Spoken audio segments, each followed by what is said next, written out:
What's going on, guys? Welcome to episode 21 of the Roots of Success podcast.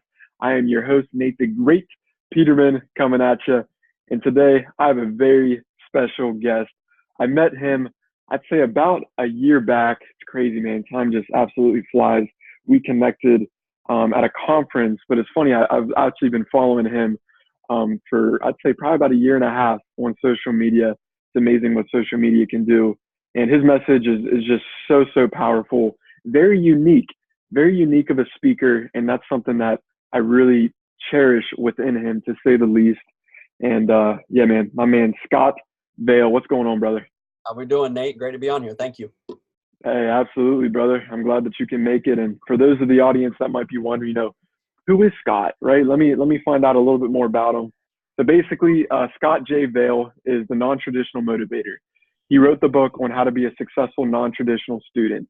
Now he travels and speaks to colleges and universities, empowering non-traditional students to realize their potential while succeeding inside and outside of the classroom on the way to graduation. Scott is a veteran of the United States Navy, a married father of 4 small children, an entrepreneur for the past 20 years who is currently attending graduate school while simultaneously building a thriving speaking and coaching business. Scott stays busy biking, running, drinking lots of coffee, and balancing life, but his greatest love is being a husband to LACIE and father to GREYSON, RYEDER, WESTON, and KARTER ROSE. Man, that sounds like an amazing story right there, brother. We can stop right there, and I'm happy. I'm happy with it. Right? So, man, Scott, tell us, where do you come from, a little bit of your background and growing up, and sort of what got you to really doing what you're doing today, man. Absolutely. Thanks. So for me, I mean, my story is pretty simple. Like I don't look at, I'm one of those, like, and again, I hope that people can relate, is that I look at it and say that people, some people have those stories that are so amazing, so powerful, that we look at them and we're just like, you can never imagine kind of connecting, if you will. Like, wow, I never went through that. That's like a near death experience, or they went through something so traumatic, and you're just like, okay, I can't relate. It's a hard thing to catch on. Mine, I consider normal. I had a normal upbringing in a decent family. We had no money to speak of, but just growing up, man, we had a loving family, and things changed for me along the lines. I've only got one sibling. I've got a younger sister, and she hates it when I call her my older sister. So I always refer to her as that, because there's nothing worse than being called, older by your older brother. But she got married before I did and everything. And so going into our family, this is my little sister. We had fun, and we were just outside of Atlanta, Georgia, like near Stone Mountain. And one Saturday, I was 9 years old. I just woke up. We did some things around the house, and then we went to go get lunch. We went out with my, at the time, stepmother. My parents were already divorced, and she went out and got us lunch. On the way back, as a 9-year-old boy, I see a fire truck. I see police cars racing by near where the neighborhood is, and as a 9-year-old boy, that catches my interest. And so I said, man, as soon as I get back, I'm gonna jump on my bike. I'm gonna go see what's going on. We always want to know what's going on. She said, well, first you're gonna eat your lunch, but you can go check it out. We turn the corner, head down our street. As we pull in front of my house, I realized that the fire truck and the police car were at my house. Got out of the car, and I watched them carry my father out on a stretcher. They took him to the emergency room, and he was pronounced dead on arrival at 37 years old. So for me, that's where things started for me. I was already in a divorced household. Here it is. My dad, who had full custody of me, passed away at 37 from a heart attack while playing tennis. Now you got to remember, Nate, this is old school back in the day, that, you passed out on the tennis court. You couldn't just grab the cell phone and dial up. You had to stop. Right. His best friend had to leave him, run for help. And that same best friend who ran for help, that same best friend who tried to save my father, had to come back that night, from the hospital, and find me at the next door neighbors playing, and come in and tell me, man, your dad's gone. And that just sent shockwaves for me as a 9-year-old boy, and as it would anybody. So I went to go live with my mother, and at the time, I don't like this term today. I use it to identify, but at the time, my stepfather.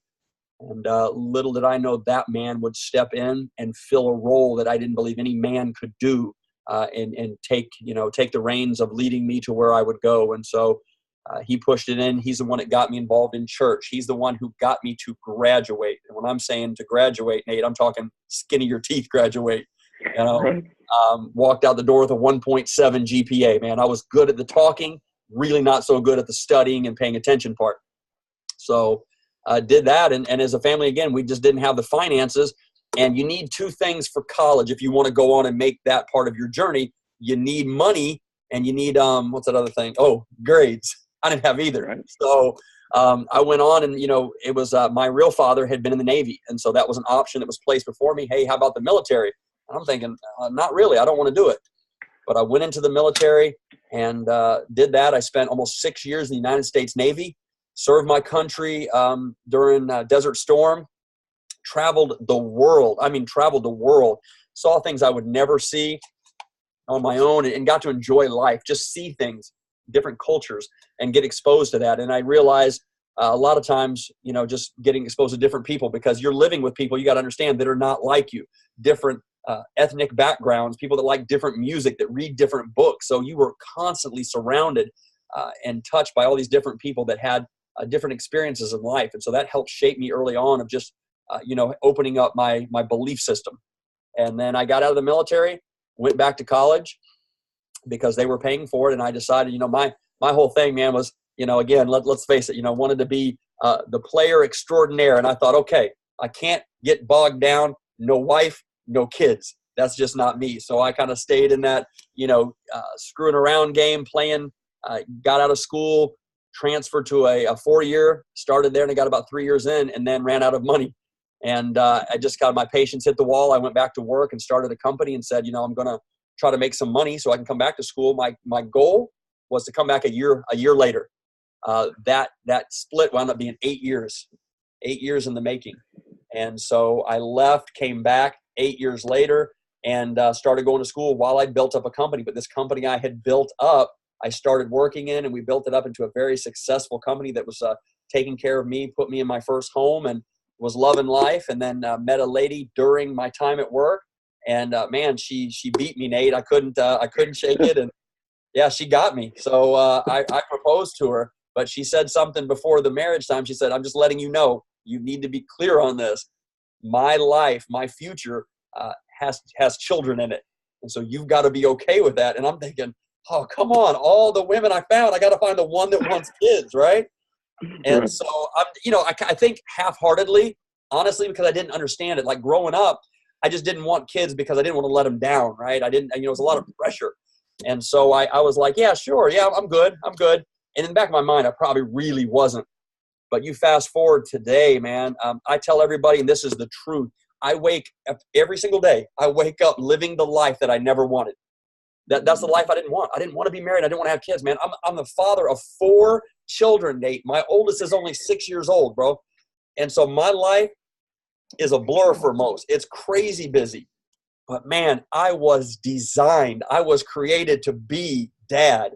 That's a role that I thrive in. And let me tell you what, that's the fuel to my fire in every other area of my life. So that's what drove me back to this after running a successful company, but doing something I wasn't passionate about, that I didn't love.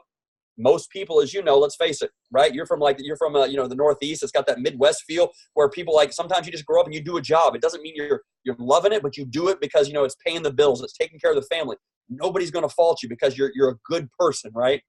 I had that and I said, well, if it's not broke, don't fix it, because I can live this life and I'll make money. My kids will go to school. We're good.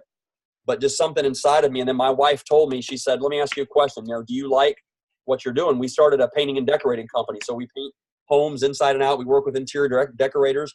And I just said, no, I'm not passionate about it. Of course, I just started this in college to make money. It wasn't something that I did. In fact, get this, created a successful business. And I want people to hear this. All this is so important.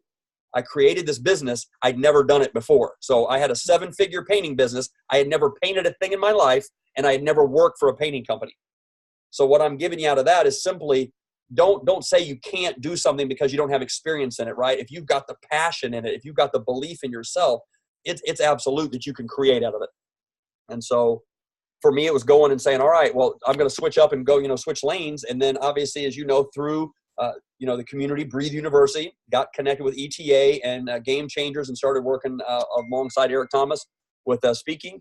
And we switched lanes again into a lane I never thought I would take to, is talking to college and universities, speaking to non-traditional students like myself, people that had families, had jobs, were veterans, decided to go back to school, either had been and, quit, or who'd never been. And then later in life, they make that switch, whether it be at 25, 30, 35 or on.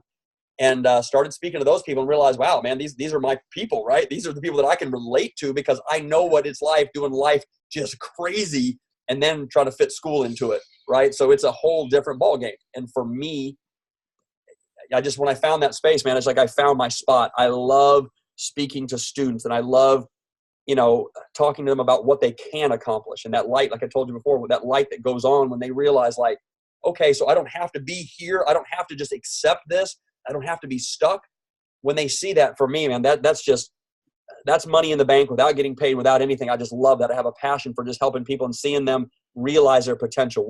Not just what they're here for, but what they were created to do. Oh, man, Scott, that's incredible, brother. Just your whole story. And I think that's a great example. And I'm sure a lot of people can relate with that in a way, for sure. Not every single aspect of it, but, let's sort of rewind a little bit and go back toward, sort of obviously with your father and everything at such a young age with him passing. I mean, I can only imagine.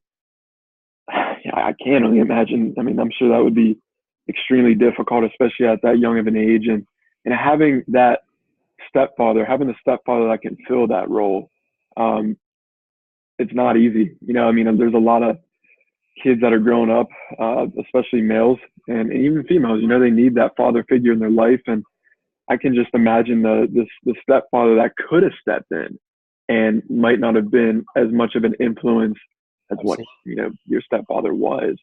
So how important was that to you with your stepfather? Because, I mean, I know that, again, I mean, there's so many. I mean, it's like that was meant to be. It's like he was meant to be the man that actually set Scott apart from falling, right? Because you could have easily fell. You could have easily fell from that, right? You could have totally blamed so many things. You could have blamed like anybody with that.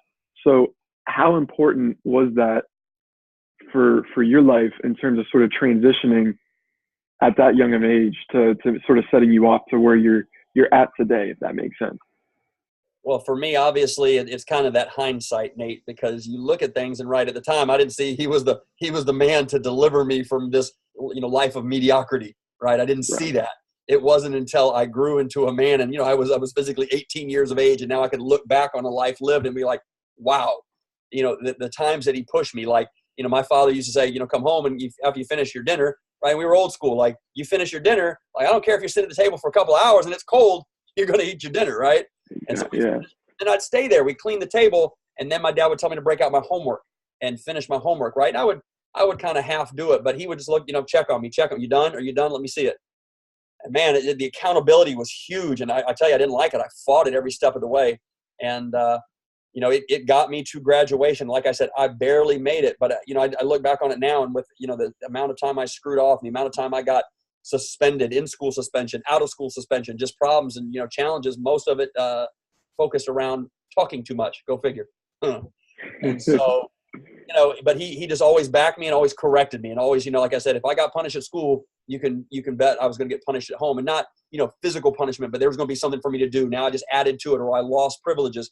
He held me accountable to a higher standard. And I think that's because, like he said, he came into a role.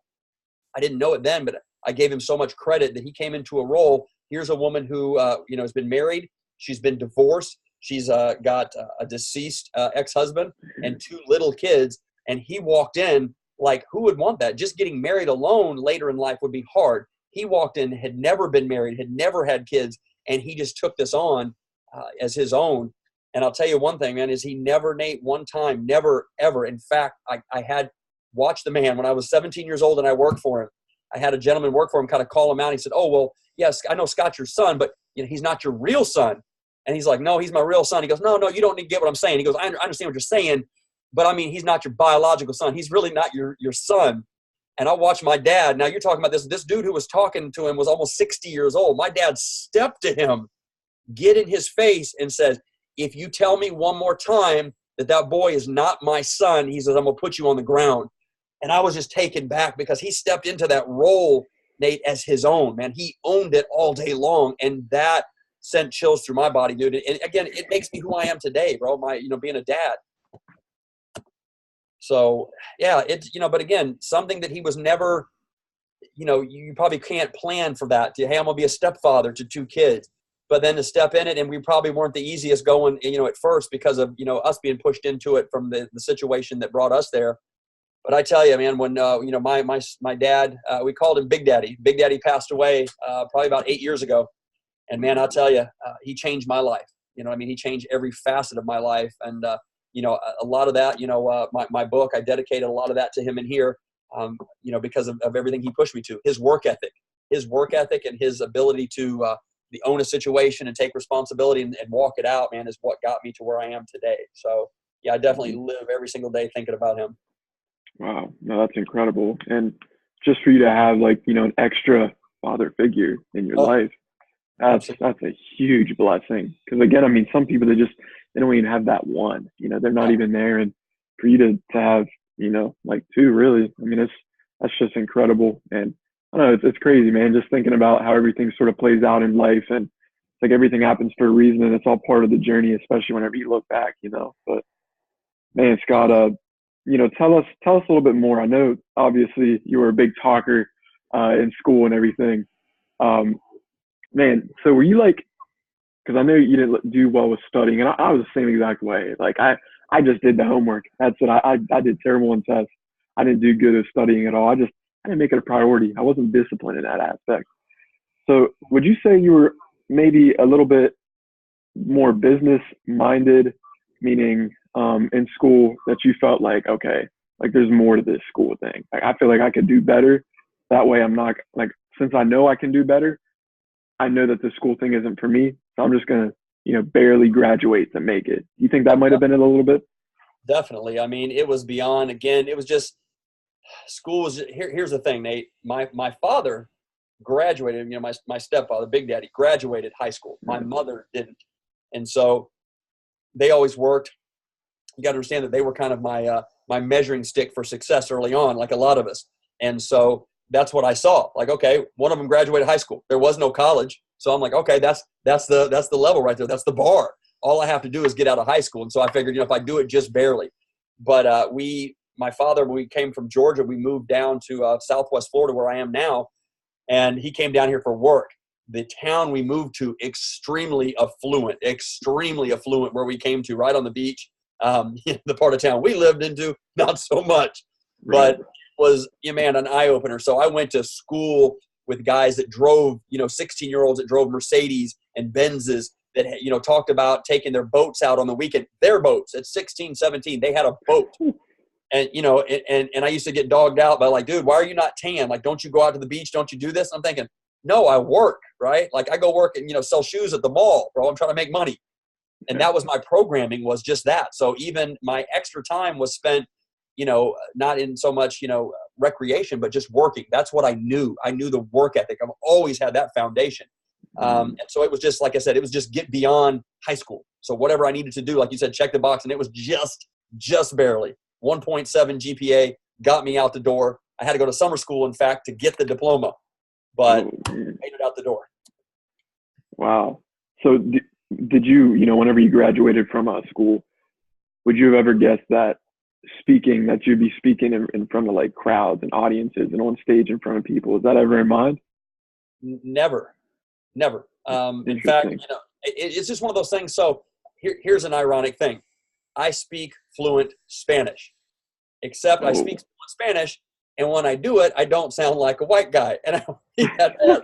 But you know what I'm talking about. Most people speak it, and they kind of will brutalize the language, right? We beat it up. So I started speaking Spanish because I did it so often. When I started my painting company, the guys I would hire and the guys I would work around spoke it. So I would speak it 7 days a week. So practice, right? Immersion. You want to be good at something, immerse yourself into it. And I kept speaking it. In fact, when I went to, took it in college, they're like, wow, you don't even have an accent. You sound like you're Hispanic. They're like, where are your parents from? Expecting me to say from Cuba. And I'm like, well, my dad is from Alabama. My mom's from Georgia. You don't get any more redneck than that, Right. Yeah. So it was just funny, but I was good at that, and it was natural. And so, for me to gravitate towards those things when I spoke or had to give a speech, it came naturally. There wasn't that fear there like it is with most people. And so that was probably the first time I saw, like, okay, this doesn't bother me. And then when I went into the military, I wound up after years training people. And that was the first time getting in front of an actual group. And I'm like, man, you're up here kind of commanding attention. You're controlling the flow of the room, and you're instilling knowledge and information in people. And I'm like, I like this.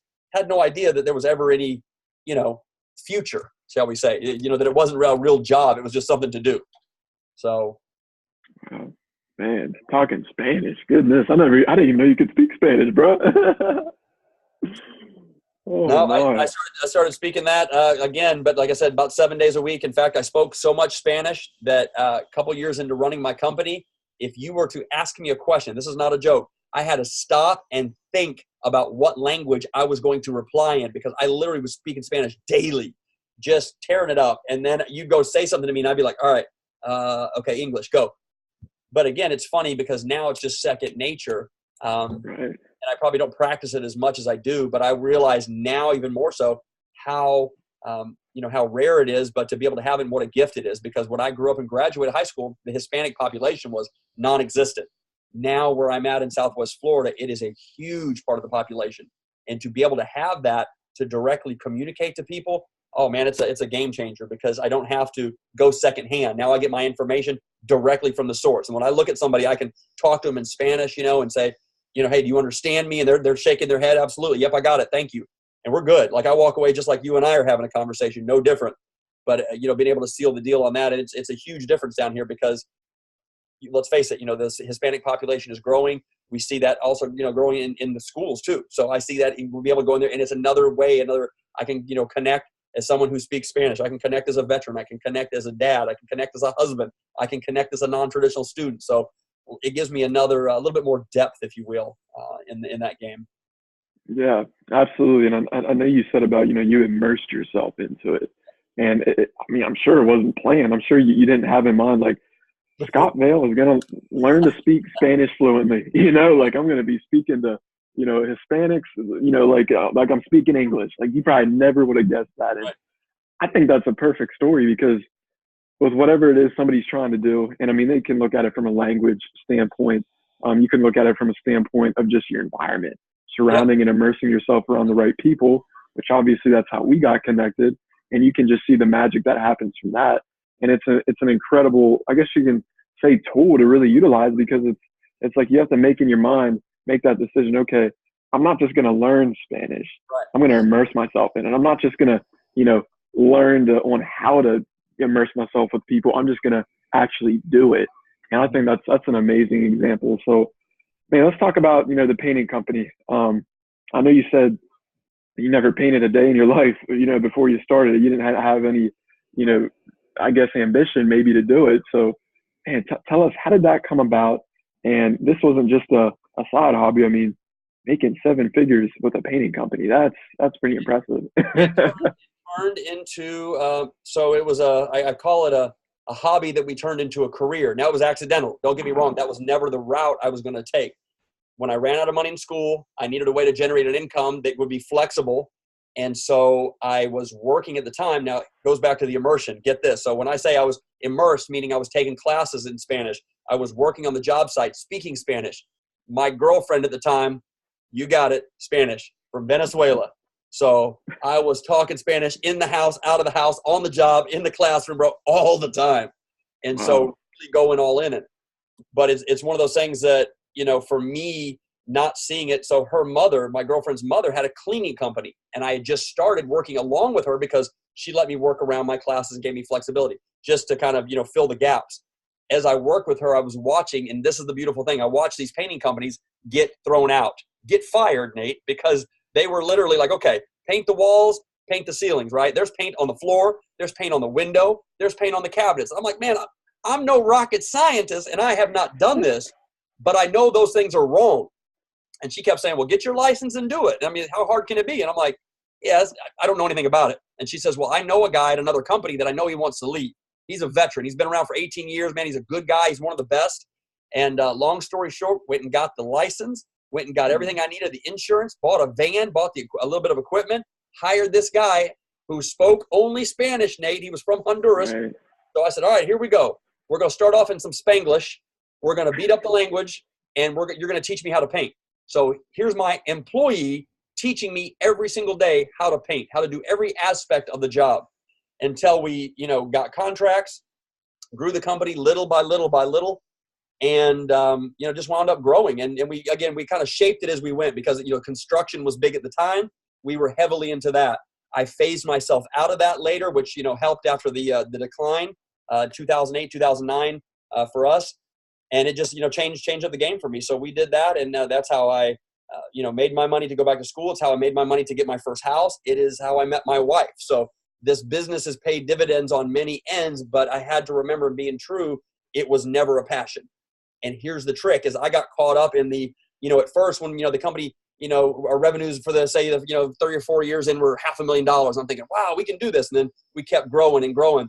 And then, of course, I'm not going to tell you the lie is the fact that $1 million mark, hit that. That was all it was on. That was, I was blinded to everything else, man. To hit that at all costs. I don't care what we got to do, expend, more payroll, put more things. I want to be $1 million company. Why? Just for the sake of saying I had it. And that's truth now. At the time, it was so much of what consumed me. And so I went after that, and we finally got it. And it was after obtaining that, we did it back-to-back years. And I'm thinking, yeah, I've made it to the promised land. But then I realized, what did I do? I'm making good money, but I'm not happy. This is not what I was made to do. I was not great. I'm a people person. So that's how I did well with my customers. That's how I sold jobs. I made relationships. I spoke to people passionately, like I do about everything, because I was passionate about what we do, the services we provide.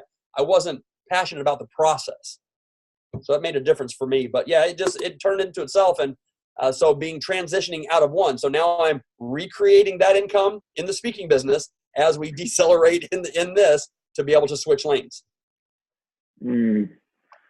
I like how you said, you weren't really, of course, a professional painter, and you obviously owning the company asked your own employee on how to paint. Most people's ego would get in the way, because they wouldn't even feel the need to ask that, because it's like, oh, well, he works for me. I'm better than him.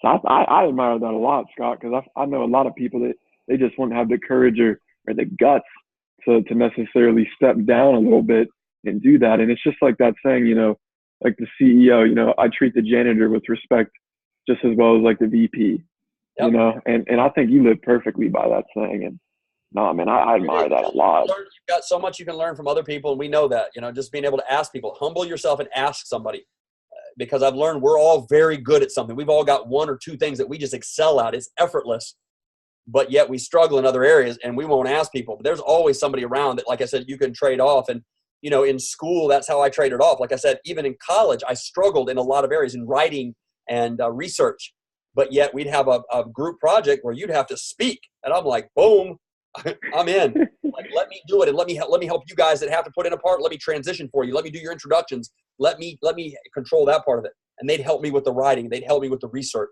And so I got better at those things. But I embraced my strengths, and I acknowledged my weaknesses, because people, here's the thing, and this is for me, people they love, we all celebrate strengths, right, man? Like, Nate, you tell me you win in this area, man. I'm like, oh, that's awesome. I get it. Or you tell me, Right. You excelled here, or this happened to you. If I can't relate directly, I may celebrate the success with you, but I connect on a deeper level to your failure, because we've all failed, bro. We've all failed, and not everybody's won on a big level, maybe.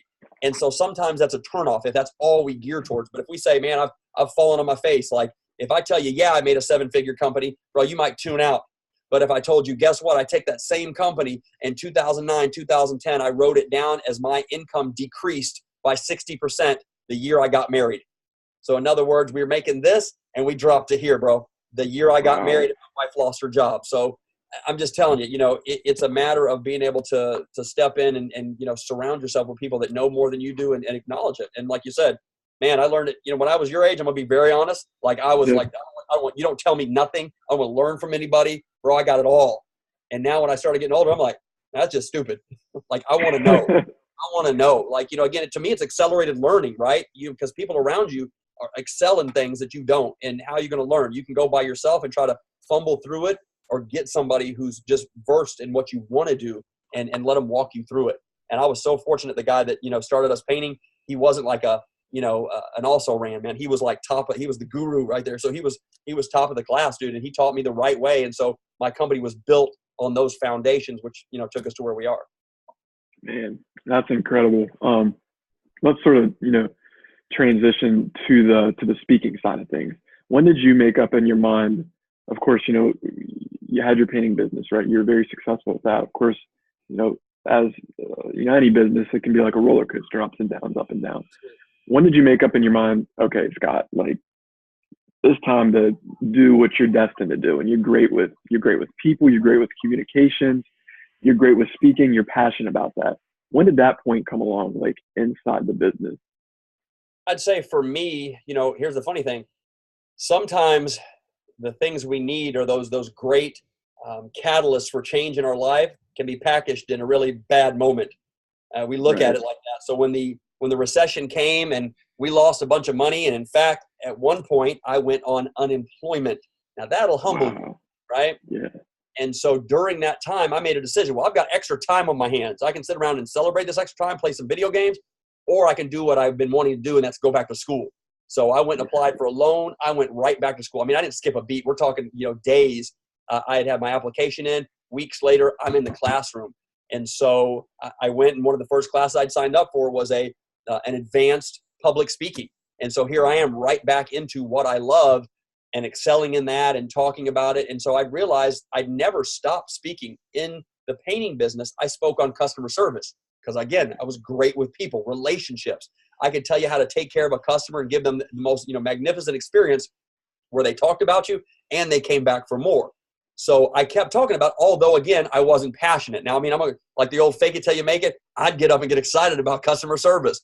But again, I knew it was only going to take me so far because I didn't want to get paid doing that and continue to do it. I did this at local trade shows and at, community events that people would ask me to come in and speak. And I would do that just free of charge, just to keep myself up there. But I realized afterwards is I loved doing it. And I wanted to, again, I didn't know the transition. I was studying communication in college and I had taken classes. And so I started researching it. Like, okay, how do we get out into it? And I went through a couple of places that are like, hey, we've got programs, we've got this, we can help you. And I went through them and man, Nate, they were fantastic at wasting my money, right? Fantastic at wasting my money, right? They got into my wallet, dude. They got all into my wallet. And that was it, right? I walked away with nothing. I didn't walk away with any greater skill set, any greater level of confidence, and no plan better than what I already had. Man, I was just taken back, and I thought, okay, that's what this is, right? This whole, this industry is made up of people, again, looking to make a little bit of money, and I get it, right? They've got skills, and they're trying to show someone else how to do what they do. They may get paid doing it, but them showing somebody or teaching definitely wasn't a transition. And then, as you know, through Breathe University, I was a member there for about a year and a half. They had announced their speaker certification program, and I thought, okay, I was at one of the conferences, and I actually ran into Eric Thomas himself one-on-one. And here's the funny thing. There was nobody around him. There was nobody around him. He was pushing a baby carriage, right, for somebody. He was out taking the baby for a walk, getting his steps in. And so I run into him, and I'm thinking, okay, this is an opportunity. So I walk up to him and said, can I get a minute? He said, yeah, come on, jump in. So we're walking, doing circles, out in the lobby. And just started talking about the program. He said, absolutely. But the biggest thing he told me, like, obviously, in the community, follow him for a purpose and for a reason, right? His character, his integrity, what he does, and how he's built the brand. But he just looked at me and goes, look, come in and do it. I get where you've been, and I understand it. So if you come in and you think it's like what you've been through, I'll write you the check, dude. I'll give you your money back. Don't even sweat it. Like, it's that real. And so we did, and then got connected with him. And ironically, here's the thing that, tell people is, man, don't go to something based on like you think you don't fit, or you think you don't belong, or you think that there's not room for you at the table. Because like I told I said, if I just take a look from an external perspective, I'm thinking, this is not my demographic, where ETA is going to push me to speak. And I'm like, if that's the case, obviously I'm going to own that and be honest, right? Told because I know he has such a passion. I said, come on. I love to speak, brother, but if you stick me in an inner city school, they're going to be like, turn the volume down. And he goes, no, absolutely not. No, I agree with you. And so we started talking that out. But again, he acknowledged it, told me what we could do. And and walk me through the process of what it would look like for me individually. So I went through and I became the very first Caucasian male certified speaker out of the Game Changers program. And for me, it's funny, but it's a source of pride for me because, man, these other programs, like I said, were robotic. Here's some sheets we copied off. We want you to do this exercise, to feel like you're getting it. There was no real buy-in. There was nothing authentic about it. And to watch, one of the greatest speakers in the world in the back of the room giving you feedback, not watching a video, live, watching me speak and saying, yep, you got it. That's powerful. Here's what I want to see. And I'm thinking, wow, this guy loves what he does, but he's about it, right? He's about what he says he's going to do. He says something, we talk about being all in, like he's big on being all in. My first chapter of my book, I wrote about being all in. I said, look, like my kids, if you tell me you're all in, I believe you. Like my son's like, hey, Dad, I want to get good grades. Okay, son, I believe you, but show me you're all in, man. And I know it's the truth, right? Because when I see you sitting down studying extra, when I see you bringing some assignments home and trying to get extra credit, now I get it. And me watching E in the back of the room was, I am all into this program. That I don't want, your money, your check, your anything like that, because there was no pay this money and get a certification. That's not what that program is. But it was a character building, integrity, and just teaching us the business. And so to see him back there that dialed in is what sold me 100%. And I told my wife, look, I don't know what this looks like. I don't know what it'll take, but whatever it is. And that's when my wife sat me down, Nate. And here's the thing about being all in, man. My wife, she said, what do you want to do? And I said, I want to do that. However, I'm looking at the circumstances. I got a family now. If I'd have done this 5 years ago, I said, yeah, we could have done it. But now, and this was with, we had just had our, I'm trying to think. Nope, just had our third child. And so I'm looking at it thinking, this is an impossible situation. And my wife goes, listen to me. You took and built a successful business. We're living in a home today because of that business. You take care, you put food on the table because of that business, right? You're a provider because of that company, and you've never been passionate about it one day in your life. She goes, what do you think you could do with speaking and coaching because you love it, going all in and being passionate about that? What do you think you're going to turn that into? And she says, if you need one person, she goes, I'm your follower. I believe in you. Let's go. And oh man, Nate, that was all it took was like, okay, what do we need to do? And from that day, it's been, rise up early, go to bed late, man. Sleep is an afterthought, bro. Let's go. Let's get it. Because she's behind me and she has to pull the hours just like I do. If I have a long week and if I have to travel, my wife has to step up at home, bro. And now with 4 kids, come on. That's yeah.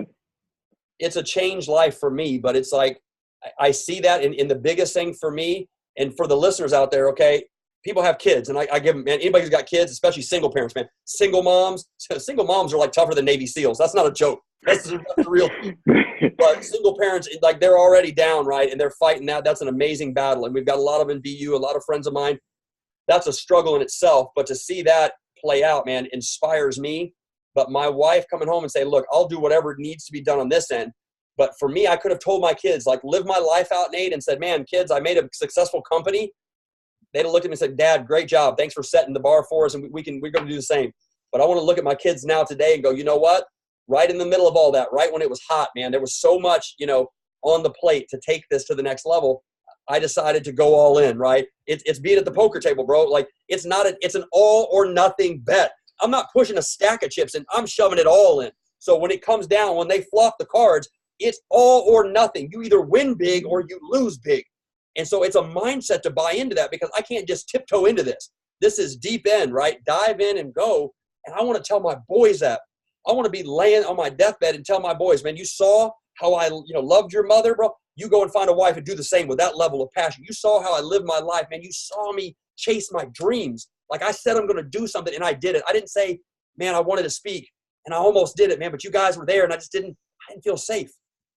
I can't, that drives me. That's funny because I had somebody, that had somebody say it's not that. It's that's my, what's the word I'm looking for? That was my, what held me back, right? Like, dude, you got a wife and 4 kids. And like I said, people that have older kids that they can get dressed, brush their own teeth, right? They can make their own breakfast. Dude, I got a 6-year-old, a 4-year-old, a 1.5-year-old, and a 5-month-old baby girl. So I got diapers. I got it's work. And to see that and to still make the sacrifice, still go after it. And man, it costs. It's heavy at times, you know, going to school and building a company again and, you know, being a dad and trying to do it all on the level, right? Trying to be 120 in every single area. You know, we drop the ball sometimes, bro. And that's just being real. We all do. But it's just about, like I said, having somebody in my corner, like my wife, and being able to lean on her. Yeah. We have a deal at home, right? We can have a bad day, right? She can have a bad day. I can have a bad day. You just can't have the same bad day, right? We can't share. So if I come home and I'm off, but I walk in and you can tell she's already on edge and it's going to be like she's had a tough day with the kids, I got to man up and go to work, right? My bad day will be later, right? I can't do it. Right. But it's about that and just kind of leaning upon one another, man. Just continually, you know, because if it's a one-sided dream, you know, what's it for? Like if I'm building all this because it's my passion, that's great. It's what I was called to do. That's great. But if my wife is not bought in, man, then it's like, then for what? Right? Right. Absolutely. Man, let me ask you something, Scott. How old are you? How old am I? I am 46 years old. 46 years old. And and the reason I asked you that is because I want people to realize you're 46 and you're still sharpening your axe. You're still going to like, you're not afraid to seek help, yep. Right? You don't let the ego get in the way. You know, you got 4 kids. And I mean, they're not over, 6 years old, you said? Yep, that's my oldest. You know, like, I mean, you have 4 young kids. You obviously have to have a great balance. You have an incredible wife that, of course, is your biggest support system, which literally for you, whenever she said, like, hey, you can do it, that's like the ultimate respect in a man, right? It's like, that's my baby right there. Like, that's exactly what God has given to me. You know, like, that is incredible. So, you know, there's a lot of people out there, they think it's too late. They think, you know, and you know where I'm going with this. In their life, they think, man, I'm too old. I know people that are 29 that are saying this. I know people that are, you know, in their 30s, even in their mid 20s, they're saying, man, I went to school for the wrong thing. It's too late. I'm stuck, right? But you're 46 years old, Scott, right? You had a successful, you know, business. You have a successful business. Right? You're doing stuff with speaking. You're a doggone author. You know, you're doing all these things. You have young kids. You know, you have an amazing wife, an amazing family. You're surrounded yourself around people that are actually helping you and you know, assisting you to get to the next level of that community. So, man, what advice would you give to somebody that they say, quote unquote, it's too late, but they're not even around the same age, or maybe they're older than you? You know what I mean? What advice would you give to that person? Man, that's easy, right? Because they read the book, it's too late. What I'm telling you, throw the book out, bro. It's never too late, right? It's never too late. And for me, that's my mantra, because for me, I got married late, right? And a lot of people think like, okay, that's going to start off slow. And, you know, for me, it was like the fast pass, because I got married late. My wife's like, great, let's get this family thing started.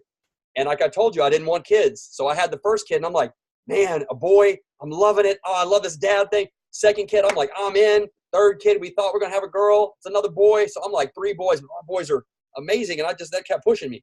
And then we had the girl, man. In fact, get this, Nate, get this. We came home, man. I came home after my first meeting with the game changers, you know, the program coming back. And we're all in. We've got our finances lined up to push towards the program. We've got this to go towards, you know, marketing. We've got this, you know, we've got a plan laid out, man. It's solid. We're going in and we're talking about it. My wife and I dream together, right? We don't sit on the couch and watch TV, bro. We dream together. We face each other and we talk. And we had this laid out. I come back. My wife picks me up. Get this. She picks me up, sits me. My wife's kind of silent, but she hadn't been feeling good. And so I'm like, okay. I'm like, man, she just still hasn't shaken that. And she said she didn't want to tell me. And I'm like, tell me what? And she said, yeah, I'm pregnant. Now get this, Nate. I got a baby at home, bro, that's not even a year old yet. I got 3 kids. And I just said, hey, I'm cashing. We're going after this dream. This is going to take everything we got. And she just dropped a bomb and said, I'm pregnant. And my response, let's go. Man, I just said, and she looked at me like her eyes got big and she said, what? I said, let's go. I said, let me explain something. You're not dropping something on me new that I've got to go back to school for. I've got 3 other amazing kids. If this at worst turns out to be another boy, I am blessed beyond measure. I know what to do. We know how to handle them. We've got a beautiful house. We've got a strong marriage. Let's go. It doesn't change the dream. It can slow it up a little bit, and that's what people get, right? Failure doesn't stop you. It can only slow you down. And so I'm okay with that. But you used a word when you asked me the question, and I love this, and I want the listeners to catch in on this, is the balance, right? We all play balance because we got our plates so full with life, with everything we do out there, and we talk about balance. When I speak to non-traditional students, it's that work-life balance. Like, where's the perfect balance, Scott? And how do I, make my spouse happy and good grades and still go to the job and perform and do all this? And I tell them, guess what? I got bad news for you. There's no such thing. There's no such thing, but here it is. So I tell people this. Have you ever watched, Nate, have you ever seen, watched the Olympics on TV, right? The gymnasts on the balance beam. So watch them, but watch them closely. Watch somebody on a tightrope. And I want you to get this. A tightrope, right? He's got that big balance stick, right? And what he does, he never walks across there perfectly balanced. What he's doing the entire time, and I'm talking about, watch a video, YouTube it, somebody, and look at somebody walking a balance beam or a tightrope. What they're doing is they're making tiny little adjustments the whole way across. Those little adjustments are what keep them or give the appearance of being balanced. So at times they're having to be almost off balance on purpose. And so what I tell people, guess what? Let me explain this to you. I've had days where I work 20 to 21 hours because I have a paper that's due at night, and I'm going to be honest. That day I'm a bad dad because that day I may have had dinner with my family, but I didn't get to play with my boys. I may have tucked them in, but I didn't get to read them a story, right? I kind of maybe took a fail on the parenting that day. Got the assignment in, uploaded, that's done. Now that next day, I lean back to the other side, Nate. I take the balance over there, and now I'm hooking it up, man. Let's go out and ride the bike, boys. I got the basketball net outside. Let's go out and shoot. So I'm trying to improve on that. I'm constantly making little adjustments. There's seasons for things, but it is up to us to realize and, heed the cues, right, where it's that communication deal I talked about. When your wife's talking and giving you signals, brother, you got to get them, because if you're spending too much time at work or too much time building a brand or too much time doing something and your wife's not getting taken care of on any front, that could have catastrophic results. So it's just, for me, is trying to read the cards, right? It's like playing poker. Like I say with that all in, you're reading the table, bro. Who's holding what and what do I need to do? Where does my attention need to go to? And so for me, there is no balance, because I learned that. I tried it. Man, it'll burn you out quick trying to get it because you're putting so much in. But if you realize that, you're going to have to adjust, some things are going to have to be on the back burner for just a minute. Now that minute may be a day, a week, a month, I don't know. But it's the only thing that keeps me above water, because, man, I'll have some weeks, dude, that are just like, I look at it, I'm like, I don't even know, like, why did I choose this, right? Like, I don't know how I'm going to make it. But when you come out on the other side, you're like, yeah, I love it. Right. And you're that, when you do it, you're that much closer to the goal.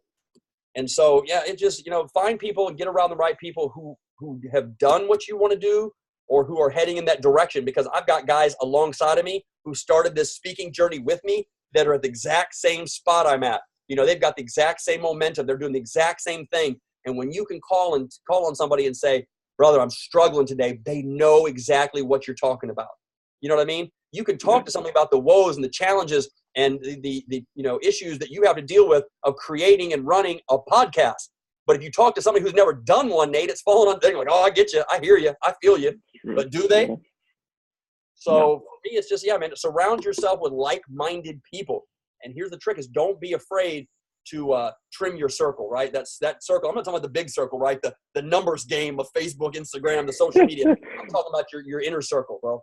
Don't be scared to trim that up, and control your circle, control your space around you, because the people that are around you that are whispering in your ear, that are talking to you, man, here's the thing. They don't have to look like you. They don't have to sound like you. And actually better that sometimes they don't, right? So we got differences of, different financial backgrounds, different educational backgrounds, ethnic backgrounds, brother, diversity. That's what brings us together. It's just all these differences, because we get the same input over and over and over from the same people that look exactly like us. Different game. No, that's, oh man, Scott, I'm gonna have to listen to this a couple of times, because, man, you are dropping a lot of knowledge, my brother. I'll tell you that. Goodness. Man, let me ask you this. So I know you talked about the importance of, you and your wife's, obviously, your marriage, your relationship, and the possible signs to look for, right? now let's say I'm in a relationship. Let's say I'm in a marriage, and she might be giving me signs, but I don't know what these signs are, right? Like I'm just psychologically, I'm just not that sharp. You feel me? Brother, all day, all day. You know what I mean? Like some dudes, they just don't get it. So maybe if you could tell the audience, the listeners, what some of these signs could be based off of experience, to actually help sharpen their relationship or help sharpen the marriage. What do you think some of those would be? I'm gonna tell you the easiest thing in the world for me. And again, going back to, I think you've got to be like-minded. So if, like you said, if you're in a marriage, obviously to that point, I'm believing you're dreaming the same, you're making plans the same. Now you can have your own individual, but you're heading in a similar direction, right? Now, if you're dating, it may be different, because let me be honest with you. There was no buy-in when I was dating, man. I was just dating out of convenience. And so really, I wasn't picking up the signs because I wasn't listening or paying attention for them. But if you're like-minded and you're like heading in that direction, like if you're dating and it's serious, or you're engaged, or you're just let's talk about friendships as well, relationships in general. The one thing, bro, that I'll tell you across, and I'm talking business success, success in your faith walk, success in relationships, marriage, with your children, anything you've got, communication, period. Communication. Clear and concise communication, being a competent communicator is key. For me, my wife and I, no matter how busy we are, we carve out time. Now, we try to do date nights. Guess what? Sometimes those fail. Right. But we always find time to talk. And I don't care if it's like I've had to get up, Nate, from the couch, and I have to walk around, do laps around the couch because I can't stay awake because it's 9:30 at night and we're having a talk, bro. I've been up since 3:30 and we're doing laps around the couch, but I'm talking and we're walking. Wow. Like, what happened with your day? There are no surprises in my marriage, right? Because I talk about what did you do, what's happening with the kids, what's happening with that. Hey, did you get that bill taken care of? Did you get this handled? Did this go through? Is that okay? You got that set up? And she does the same with me, right? We get feedback, man, just basically downloading your day, but I'm also asking questions, right?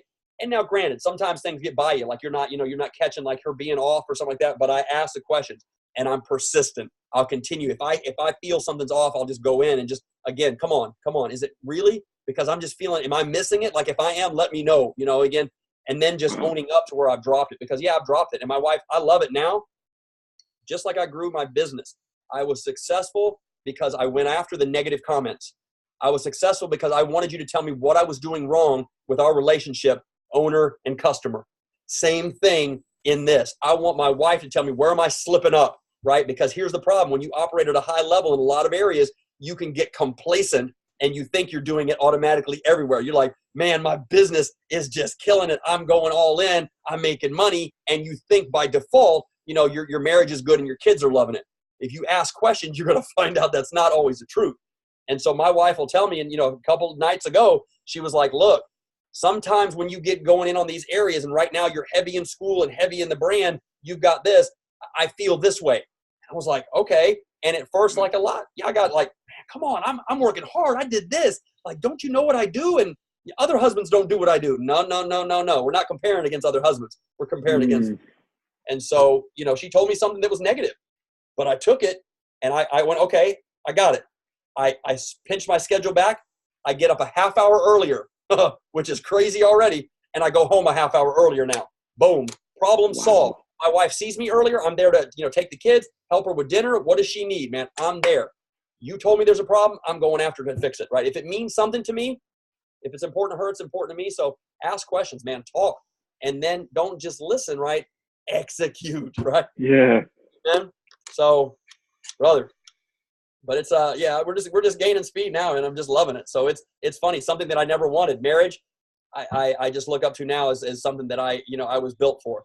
Being a dad of 4, oh my God, I can't even put that into words, dude. But I mean, I love that more than anything. Like that, me being a dad is just everything in the world. And maybe the guys my age, get this, like you said, non-traditional. You want to talk? The guys my age, their kids are already in the military or in college. The guys I served in the Navy with, their kids are in the Navy. I'm changing diapers, bro. It doesn't always have to fit you, right? Because people are like, well, your life looks different than mine. Yep, that's right. That's your life. This is my life. I'm rolling in everything that's me, right? And my potential. This is what I was created to do, and I'm going to walk it out. And people just think because it looks different, like, well, you got married late, you did this. Now, bro, me getting married late, is going to seal my success long term, right? Because I waited. Now I got all the secrets, bro. I got all the what not to do's by watching. Oh, I was taking notes. And so now being a dad, being that I know what I don't want, and I try to go in and make those adjustments. So it's definitely a learning process every day, brother. And I would suggest anybody, you want to do something, you want to write a book, do it before you have kids, brother, because whoo, otherwise, a lot of coffee. A lot of coffee. Amen. No, I like how you said, and you ended it there, like with the adjustments, and you guys, especially in a relationship, like, you weren't afraid to make that adjustment, like 30 minutes. I mean, it's really not even that big of an adjustment. You just got to adjust the time. And a lot of people, they shy away from making adjustments. And that's one of the biggest reasons, unfortunately, things don't work out, because they can't adjust. They can't adapt to new things, and they're very closed-minded to new things. And man, whenever you're talking about this guy, I'm thinking, man, I might have to do another podcast with you and the wife. I mean, shoot, I think that'd be something. Hey, I would love it, because she, like I said, and here's the one thing too, is that I'm a big believer. Like, I want to be the kind of father that my kids talk to their friends about. Like, oh, my dad does this, my dad does that, right? Because I keep my word, because I do that. Same thing with my wife, and understand that's not the product I'm looking for. I'm not looking for my wife to talk to her friends about me, but I want to be that husband that is so good that the wives are like, your husband does what? Oh, yeah, my husband doesn't do that, right? And I'm not looking to be that, but I look to serve her on such a high level that it is, because your return on investment, right? For those financial people, ROI, return on investment, is directly proportionate to your level of commitment, your LOC. And so what you put in is what you're getting out. In the financial world, you put in a lot of money, you've got the risk and rate of return to come back to you. A marriage, being a dad, a business owner, an entrepreneur, all day long, same things. People want these massive returns with this minimal input, right? They're wanting to put $1 in the 401k and retire. It doesn't work that way, man. Even biblically, right? He who sows little shall reap little. He who sows bountifully will reap bountifully. It's a principle, right? And it goes in, and if we follow it, it works. And so, it's work. It's work for putting it in. But it's like, again, I'm passionate about the things that I choose to do. Now, granted, there are plenty of things I choose not to do, and I have to because of my life. But, I'm passionate about those things, and I control them. And there's a lot of things I have to say no to, brother. So don't let me paint it as all fun and games. There's a lot of things that I have to say nope, because I can't. Like, I've only got so much extra, right? There's only so much time I can deal with in a day, and mine's pretty full right now for this season of life. But I operate better at this level. Like, if I dropped off and I've got less things to do, like if I only had one kid and one business and I wasn't going to school, I don't know what I'd be. Like, I'd be a failure somewhere. Like, I get driven when there's, the goals out in front of me, when I have deadlines, when I have things pushing me, especially when I have people watching me. Yeah. So absolutely, bro. And I'm certainly, I appreciate you making time to just be on this show today, man. I mean, just the knowledge and the gold and the value that you drop, brother. Incredible, man. Tell the viewers, tell the audience, the listeners, where can they get a copy of your book, and where can they follow you on social media? Absolutely. Easiest place is just go to the website, right? That'll direct you anywhere. And that's Scott, SCOTT, the letter J like James, and Vail.com, ScottJVail.com, and everything's on there.